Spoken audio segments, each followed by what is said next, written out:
Jadi kabupaten kota yang punya hak untuk menerima DBH yang kemudian tidak dilakukan oleh pemerintah provinsi yang mereka sudah pungut, itu mereka berhak mengajukan teguran, somasi, bahkan sampai tuntutan ke pengadilan, Bang Rahim.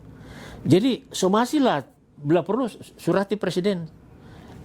Gubernur kan wakil pemerintah pusat. Pusat ya, betul. Ya kan? Betul. Surati presiden.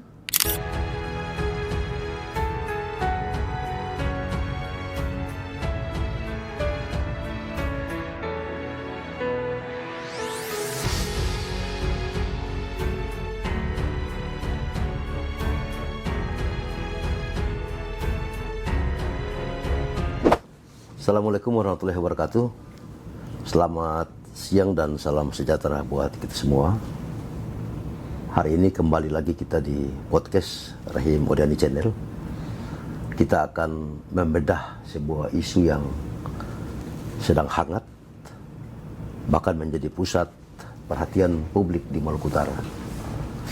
Baru-baru ini beredar surat resmi dari pemerintah Provinsi Maluku Utara. Isinya bikin kaget, Pak Hendra. Ya. Pemprov Maluku Utara mengusulkan pinjaman daerah ke DPRD sebesar 1 triliun rupiah. Angka ini tentu sangat fantastis ya. Alasan dari pinjaman ini adalah untuk mempercepat pembangunan jalan dan jembatan. Tapi di sisi lain, Pak Hendra, kalau kita membaca surat dan dokumen presentasi itu, ada catatan bahwa pinjaman ini juga dikabarkan untuk melakukan semacam penutupan arus kas daerah. Nah, untuk mengurai masalah ini dari kacamata hukum, kemudian anggaran dan etika pemerintahan, di sebelah saya sudah hadir abang kita ini, pakar hukum keuangan negara sekaligus advokat senior, Bang Hendra Karyanga. Selamat datang kembali Bang Hendra di podcast Rahim Odiani Channel. Terima kasih Bang Rahim. Assalamualaikum warahmatullahi wabarakatuh. Selamat siang. Waalaikumsalam dan selamat siang. Nah, Bang, isu ini tentu hari ini boleh saya katakan menggemparkan Maluku Utara. Banyak pendapat, banyak pandangan, bahkan kritik dari hampir semua elemen masyarakat Maluku Utara. Mulai dari kampus, kemudian kalau menurut post tadi saya baca itu dari kampus. Ya. Ada salah satu profesor membantah itu. Bahkan beberapa hari yang lalu itu ada politisi dan ada masyarakat sipil yang itu. Dan ini memicu gelombang pertanyaan kritis dari soal urgensi dan relevansi. Kalau kita tengok data APBD Provinsi Maluku Utara tahun anggaran 2025 itu posisinya surplus. Dan di APBD tahun 2026 proyeksi defisitnya sangat kecil, bahkan hampir berimbang. Logikanya adalah kalau kondisi fiskal internal kita relatif sehat dan stabil, mengapa pemerintah Provinsi Maluku Utara terkesan begitu memaksakan diri mengambil beban utang yang baru ya, sebesar 1 triliun. Nah, menurut Bang Hendra, apakah langkah ini paradoks dengan kenyataan yang ada atau seperti apa? Silakan Bang Hendra. Oke, terima kasih Bang Rahim ya. Jadi pertama saya mau soroti dulu waktu perencanaan penyusunan APBD 2026. Ya. APBD 2026 ini kan disusun tahun 2025. Benar. September 2025 itu KUA PPS masuk, Pak. Ya. Waktu KUA PPS masuk, itu sudah tahu angka indikatif APBD itu berapa. Kan sudah tahu. Iya. Bahkan KUA PPS itu APBD mini sebenarnya. APBD mini. Lantas kemudian dibahas perencanaannya dengan DPR. Ya. Kemudian disepakati. Desember diketuk. Desember itu sudah angka definitif APBD. Sudah neto itu. Ya. Tidak bisa diutak-atik lagi. Tidak bisa lagi. Kan sudah tahu kan? Ya. 2,7 triliun. diketuk itu, sah. Sah. Itulah yang harus dilaksanakan Ya. melalui perencanaan, ya. Mau bangun jalan, bangun jembatan, bangun apa, semua ada di situ terstruktur. Kan selesai masalahnya. Selesai. Nah, sekarang kita kan sudah masuk pada bulan Juni 2026. 2026. APBD 2026 sementara berjalan. Ya. Tiba-tiba ada program ini masuk ini. Pinjaman 1 triliun. Ya. Dimintakan, dimohonkan oleh gubernur, Ya. minta persetujuan DPRD. Ya. Ada apa ini? Ya. Ini kan tidak lazim ini. Ya.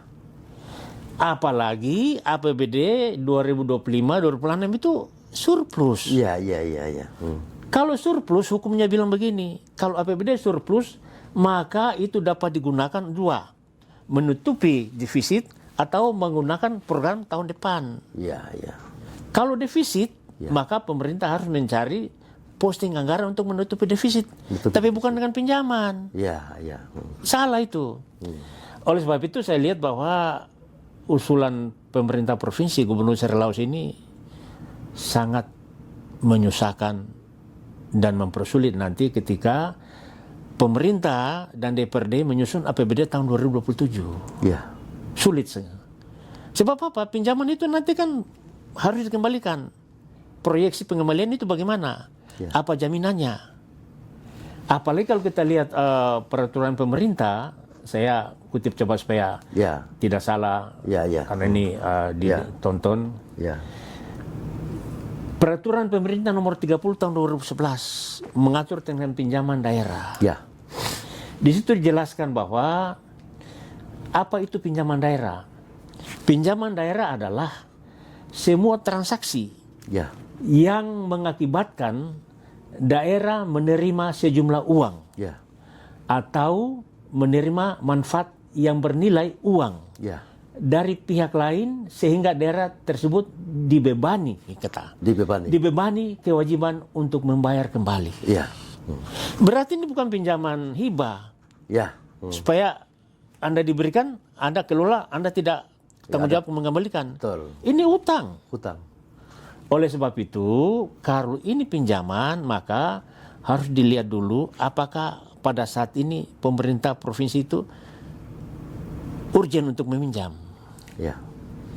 Nah, di dalam PP nomor 30 yang tadi saya sebutkan tahun 2011 itu mengatur mekanisme pinjaman, syarat-syarat pinjaman, dan jaminan pinjaman. Mekanisme pinjaman itu harus melalui persetujuan DPRD dan diajukan ke Menteri Keuangan, itu mekanismenya. Syarat-syaratnya ada jaminan. Ingat, PP ini melarang pinjaman itu dijaminkan dengan PAD. Tidak bisa. Tidak bisa. Apalagi menjaminkan DAK dan DAU. Tidak bisa. Jadi pinjaman itu jaminan apa? Harus ada posting anggaran yang bisa nanti diprediksi bisa menutupi pinjaman itu, membayar pinjaman itu. Ini kan APBD mau dijaminkan. Ini pelanggaran ini, tidak bisa. Jadi boleh pinjam, tapi dalam hal apa Anda pinjam? Ya kan? Nah tadi Bang Rahim bilang menutupi arus kas. Arus kas ada masalah apa? Itulah. Ini defisit juga enggak? Iya kan? Surplus lagi. 2,7 triliun lagi. Bandingkan kita zaman dulu Pak, 99 waktu pembakaran dan jadi provinsi. Pak, waktu itu APBD kita berapa Pak? 500 M. Dari tahun ke tahun menaik sampai, saya tinggalkan DPRD itu sampai 800 M. Kita berhasil bangun Sufifi, pindahkan ibu kota ke sana. Belum sampai 1 triliun. Belum 1 triliun. Ini 2,7 triliun luar biasa menurut saya. Tinggal diatur belanjanya. Jadi jangan nafsu yang dikedepankan. Tetapi betul-betul belanja itu sesuai dengan perencanaan. Betul. Jadi menurut saya dari aspek hukum keuangan, pinjaman yang diusulkan itu tidak memenuhi syarat untuk tidak memenuhi syarat dikabulkan, diterima. Pak Hendra, menarik nih soal regulasi yang tadi disampaikan, dasar hukum tentang pinjaman itu bisa dilakukan, diatur dalam salah satunya PP 30 tahun 2011 ya. Tadi kalau tidak salah itu Bang Hendra sampaikan bahwa di dalam PP itu pinjaman itu bisa dilakukan, tetapi jaminannya itu bukan PAD. Bukan. Apalagi DAK. Apalagi DAU kan begitu. Nah, kita tahu bahwa sistem tata kelola keuangan negara dan daerah ini sudah berubah, Pak. Ya. Di mana kita tahu dulu DAU itu dikasih full ke daerah Iya, betul. dan menunya diatur oleh daerah. Betul. Sekarang tidak. Pusat. Nah, pemerintah pusat mengeluarkan DAU atau memberikan DAU ke daerah.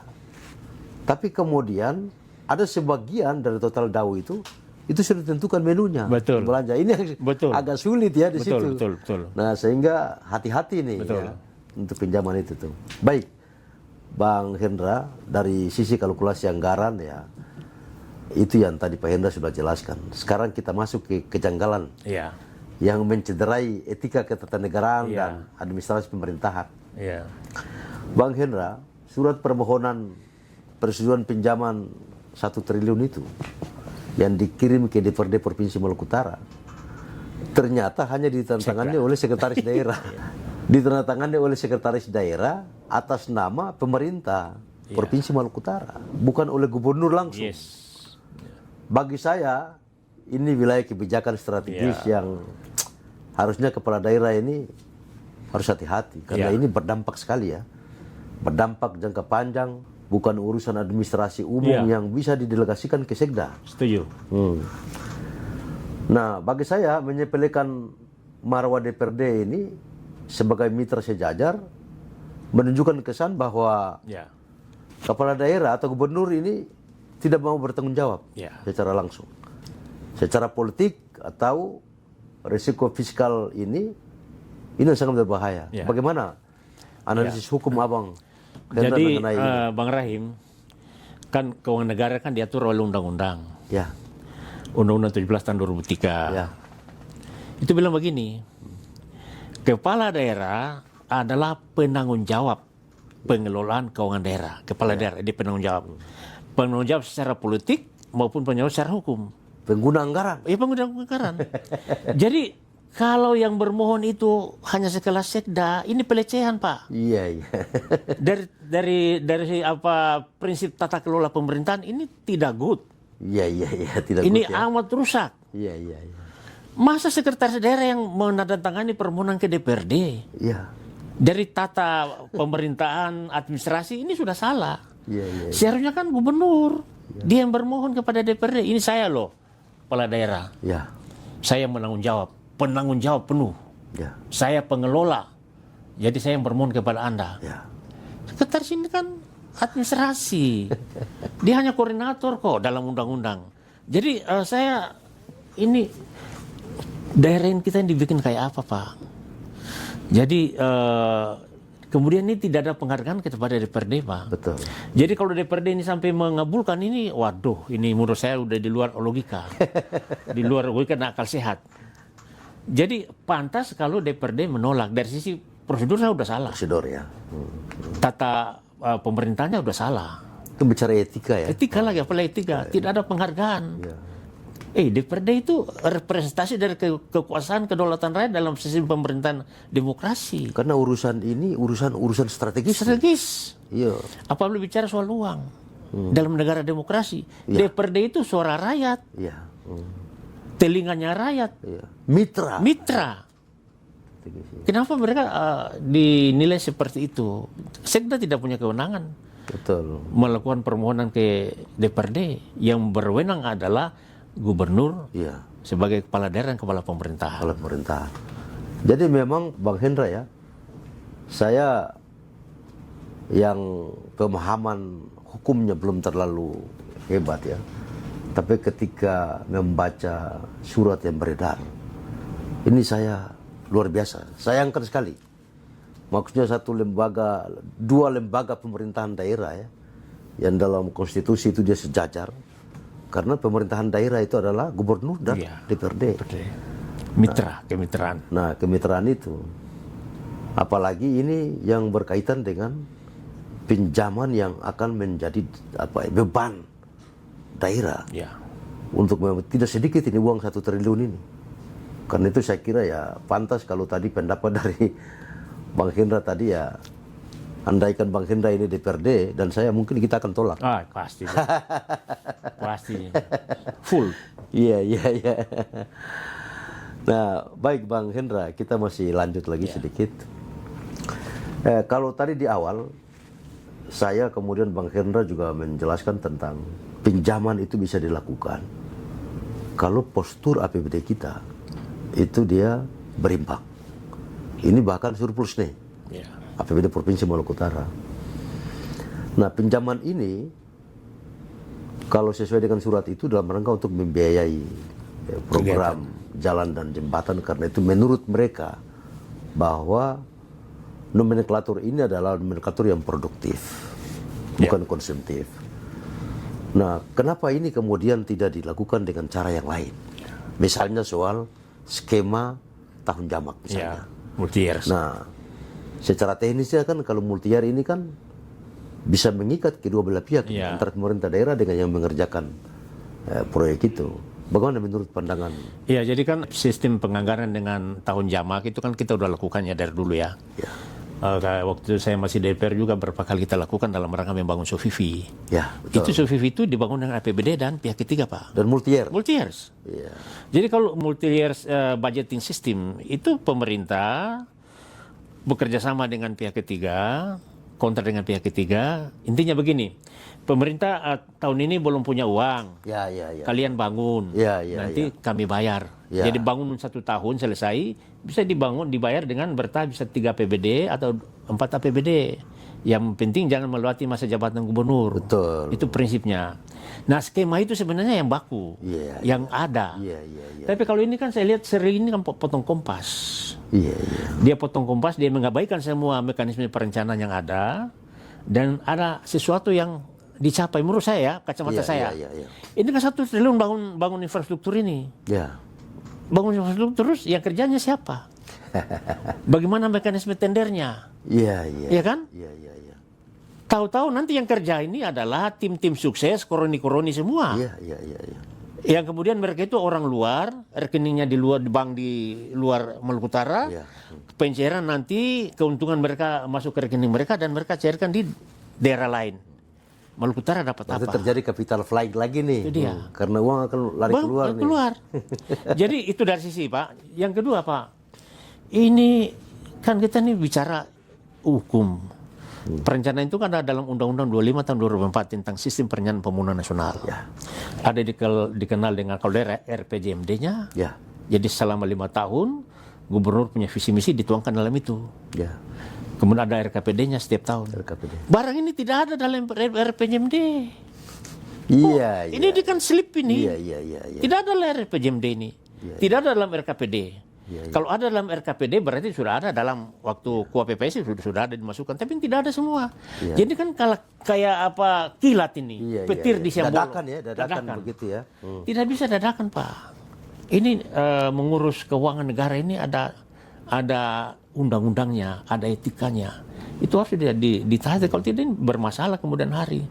Jadi sepintas selalu orang bilang ini bagus ini programnya dia. Ya bagus memang kalau betul-betul dilaksanakan kan sesuai mekanisme perencanaan undang-undang. Tapi ini kan tidak lazim. Kita sudah di bulan Juni, sudah pertengahan 1 semester. Kemudian sementara lagi tidak fokus dalam pelaksanaan APBD, bagaimana mekanisme pengawasan internal itu dimaksimalkan supaya jangan ada kebocoran anggaran. Tiba-tiba ini barang ini muncul, 1 triliun. Menurut saya ini tidak, dan ini berbahaya, Pak Rahim. Ya, saya kira kita semua sepakat ya kalau dalam rangka untuk membangun Maluku Utara, tetapi kan tidak boleh mengabaikan aspek hukum yang hari ini berkembang. Nah, pinjaman 1T untuk membangun jalan dan jembatan itu yang mana? Kan gitu.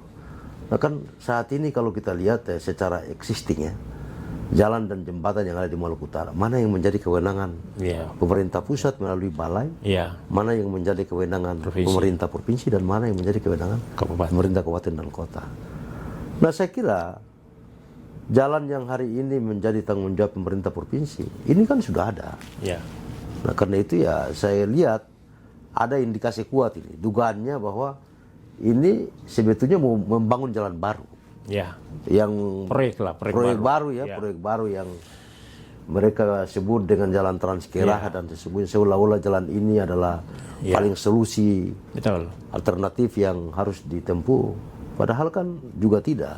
Begitu. Ini yang saya kira saya setuju dengan Pak Hendra tadi bahwa solusi untuk membangun Maluku Utara itu saat ini bukan hanya dengan pinjaman, Iya. tetapi dengan skema multi-year tadi. Ya, jadi saya kembali ke APBD 2026, 2,7 triliun. 2,7 triliun besar uangnya ini. Kalau perencanaan itu dilakukan dengan baik, dengan tepat, tidak ada kepentingan-kepentingan ya, dalam tanda kutip. Ya. Saya yakin ini Maluku Utara ke depan akan bagus.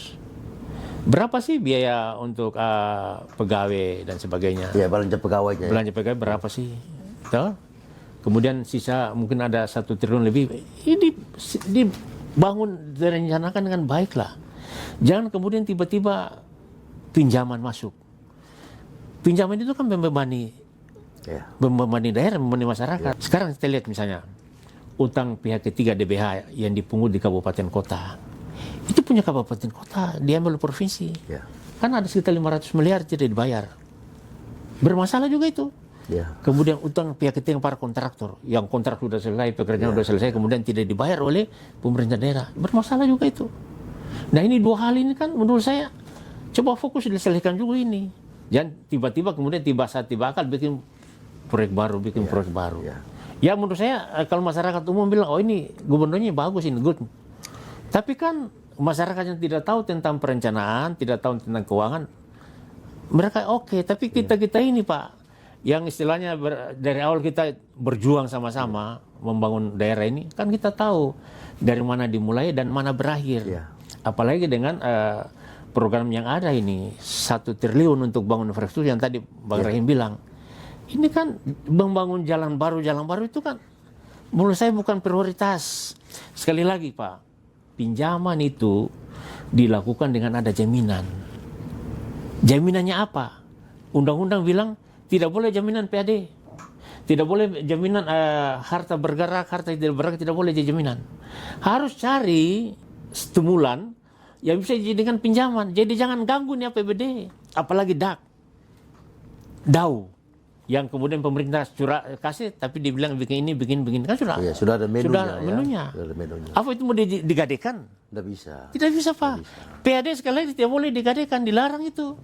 Karena PAD peruntukan udah tahu kan, bangun apa kan. Itu. Jadi menurut saya apa jaminannya? Bang Hendra, jangan sampai ini gubernur ini tidak mengerti, tetapi kemudian stafnya yang mengerti, semacam menyajikan sesuatu kepada gubernur, dan ini yang berbahaya saya lihat ini. Saya lihat ada 2 kemungkinan, Bang Rahim. Iya. Yang pertama, bukan gubernur tidak mengerti. Iya. Gubernur mengerti. Dia mengerti. Dan dia mengerti dan dia tahu barang ini nanti jadi apa. Kan dia mau bikin utang ini. Utang ini kemudian jadi beban siapa? Utang ini kan jadi beban rakyat. Sekali lagi, APBD itu uangnya rakyat.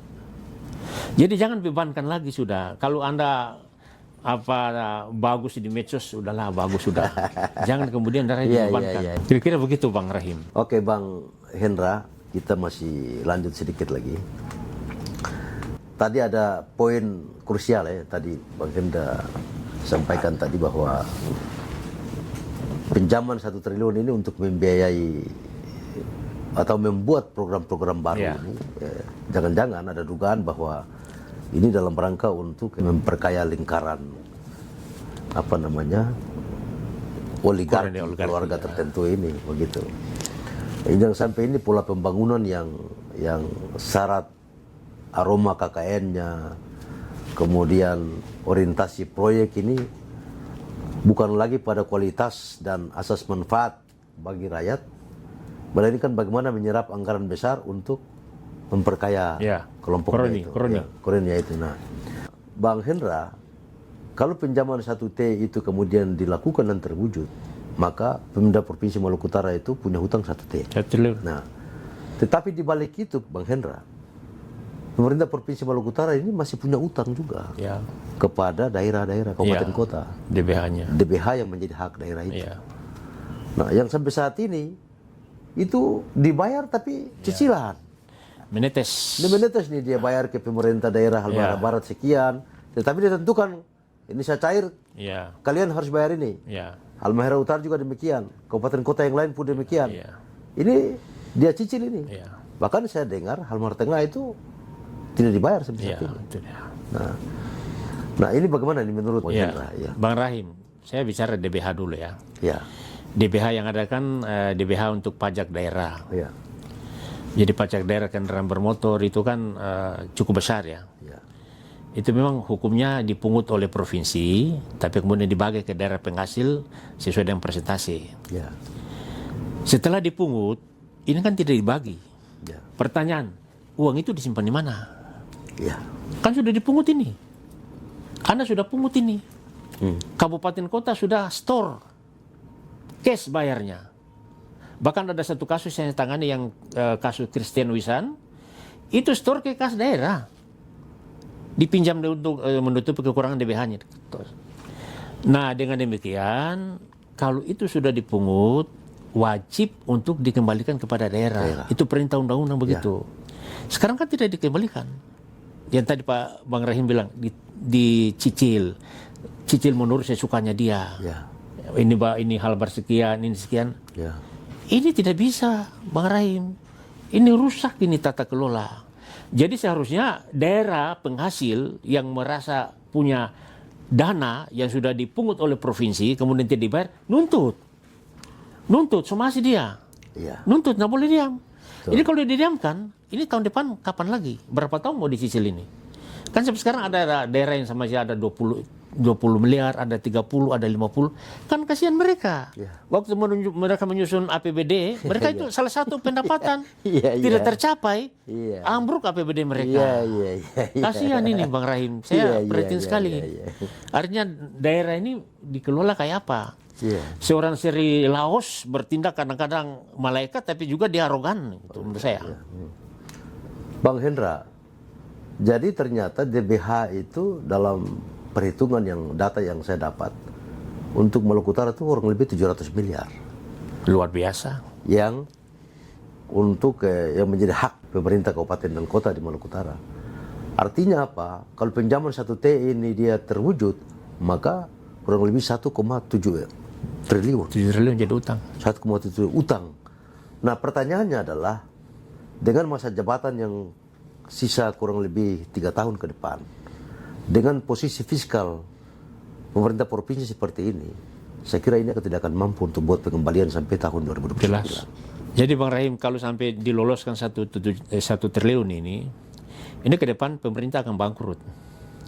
Karena utang 1 triliun, DBH utang hampir 700, belum pihak ketiga Pak, yang sudah siap-siap ke pengadilan. Belum pihak ketiga itu? Ya. Belum, ya. Itu sekitar 500 M juga. Banyak Pak. Saya ada menangani satu sampai ke Badan Administrasi Internasional di Jakarta. Itu utang macam berapa? 30 miliar. Tapi satu pengusaha. Saya lihat informasi ada banyak pengusaha yang nanti mengajukan gugatan terhadap pemerintahan Sri Laos. Kalau itu terjadi, pemerintah provinsi, saya prediksi posisi suram ke depan itu akan kita hadapi dan tanda-tanda kebangkrutan. Bagaimana Pak? Kita punya fiskal hanya 2,7 triliun. 2 triliun. Utang nanti 1 triliun untuk pinjaman. Kemudian DBH-nya masih ada 700. Baru pihak ketiga masih ada 500 M. Bangkrut ini Pak daerah. Berarti 2T sekian nih. 2T sekian. Apa? Mau bagaimana? Nah sementara posisi fiskal kita, itu kalau menggunakan rasio 2,7, Iya. 2,5% misalnya, itu kan dia kurang lebih cuma 70 ya? 70. 70. Jadi menabrak tembok-tembok yang begitu besar itu. Kasihan ini. Nah menarik nih Bang Hendra. Tadi Bang Hendra bilang pemerintah kabupaten kota di Maluku Utara itu tidak bisa diam. Mereka harus melakukan somasi. Iya. Memang teguran hukum ini dalam hukum pemerintahan itu bisa dilakukan ya, Hendra? Sangat bisa. Karena somasi itu kan sudah menjadi perspektif hukum, Ya. bukan hanya dalam perdata, Ya. tata usaha negara pemerintahannya juga itu ada. Jadi kabupaten kota yang punya hak untuk menerima DBH yang kemudian tidak dilakukan oleh pemerintah provinsi yang mereka sudah pungut, itu mereka berhak mengajukan teguran, somasi. Bahkan sampai tuntutan ke pengadilan, Bang Rahim. Jadi somasi lah, bila perlu surati presiden. Gubernur kan wakil pemerintah pusat. Pusat ya, betul. Ya kan? Betul. Surati presiden. Kan provinsi kan punya DAU. Ya. Provinsi kan punya dana-dana yang lain yang ada di pusat, dana transfernya. Ada DBH juga. DBH-nya juga ada. Kan bisa diperhitungkan dari situ. Ya. Daripada nanti terkatung-katung, ya saya bilang tadi, Bang Rahim, kasihan Pak, daerah-daerah kabupaten kota yang sudah menyusun APBD Ya. dan mempergunakan prediksi itu sebagai pendapatan. Iya. Kan tidak, realisasinya tidak ada kan? Berarti Betul. kasihan. Sementara proyeksinya ke Proyeksinya ke sana. sana. Ini kan, aduh. Padahal itu sudah dikonversi ke belanja jalan Belanja, desa, iya, belanja sudah. pembangunan sekolah. Sudah seluruh dibagi, Bang. Sudah dibagi semua itu. Ternyata duitnya tidak ada. Misalnya contoh Kabupaten A, misalnya ada 70 miliar. Ya, Dia udah ya, ya. perkirakan ini barang ini ada Ada nih, dibagi ya. sudah itu Ya, belanja ya, apa-apa. ya. Ternyata realisasinya kosong. Kosong. Kasihan itu, Pak. Aduh. Daerah itu dibikin Ini kayak kan apa? akhirnya posisi batang tubuh APBD kabupaten kota jadi rusak. Rusak, Pak. Jadi saya anggap ini pemerintah provinsi diktator. Selain dari administrasi APBD-nya rusak, juga mengganggu apa ya, semacam kemajuan pembangunan di daerah. Iya, sangat mengganggu siklus keuangan. Siklus keuangan dan memang Rakyat yang menderita. Menderita. Nggak bisa itu. Begitu ya. Jadi saya mohon supaya bupati-bupati, Anda jangan diam, itu hak Anda. Kenapa Anda diam? Tagih pemerintah provinsi mereka bayar. Iya. Selesai masalahnya. Kan simpel. Iya. Asal beranilah. Betul. Jangan takut gubernur. Betul. Kalian ini daerah otonom loh. Iya kan? Betul. Undang-undang 22 itu Bukan. wewenangnya besar sekali. Desentralisasi itu urusan pemerintahan itu ada di kabupaten kota. Provinsi itu bukan atasan. Bukan atasan, bukan. Ya, mitra saja itu. Iya, mitra saja, betul. Baik Pak Hendra, kita udah di penghujung podcast ini. Mungkin closing statement Bang Hendra di akhir ini apa buat DPRD ya? Ya, saya berharap teman-teman di DPRD dari semua fraksi, dari semua partai, tolong ingat rakyat. Kalian ini adalah representasi daripada kekuasaan dan kedaulatan rakyat. Kalian ini bekerja atas nama Undang-Undang Dasar. Tolong permohonan dari pemerintah provinsi ini jangan dikabulkan. Kalau Anda sayang daerah, Anda sayang rakyat. Makasih. Ya, saya setuju ya, Bang Hendra ya. DPRD itu daulat rakyatnya di situ. Ya. Rakyat percayakan kepada DPRD untuk membawa kepentingan mereka, membawa kemaslahatan hidup mereka. Mereka suara rakyat, Pak. Suara rakyat ya. Dalam buku itu saya ada tulis, Pak. Iya. Saya kupas semua itu. Siap. Baik Bang Hendra, sekali lagi terima kasih atas waktu dan tempat ya yang disediakan ini. Ini luar biasa bagi saya, satu penghargaan dan penghormatan kepada saya. Saya kira itu yang dapat saya sampaikan. Sekali lagi terima kasih, dan kepada pendengar maupun penonton Rahim Modern Channel, sekali lagi terima kasih atas kesabaran mengikuti diskusi saya dengan Bang Hendra pada hari ini. Demikian, billahi taufiq wal hidayah. Assalamualaikum warahmatullahi wabarakatuh dan selamat siang. Waalaikumsalam warahmatullahi wabarakatuh.